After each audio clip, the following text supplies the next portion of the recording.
India Pakistan cricket match అనగానే ఎలా ఉంటుందంటే ఒకరి చావు మరొకరికి ఆనందం అన్నట్టుగా క్రియేట్ చేశారు మొత్తం నాటి నుంచి నేటి దాకా. So And the response from Amir Sohail is magnificent. He's down the track and really it's been a flat batted tennis shot over covers for 4. He's a great competitor, Amir Sohail, and here you see him arguing with the bowler or telling him what he's doing.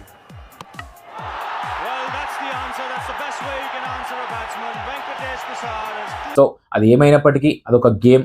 ఆ గేమ్ని game లాగానే చూద్దాం. ఎందుకంటే ఈ యొక్క శత్రుత్వం అనేది పెంచి పోషిస్తున్నారు ఈ క్రీడ ద్వారా. ఎస్పెషల్లీ ఏంటంటే చిన్నపిల్లల దగ్గర నుంచి పెద్దోళ్ళ దాకా ఈ యొక్క క్రీడ పైన ఎట్లయిపోయిందంటే ఒకలాంటి యుద్ధ వాతావరణాన్ని క్రియేట్ చేసి దానిపైన సొమ్ము చేసుకున్న వాళ్ళు సొమ్ము చేసుకుంటున్నారు.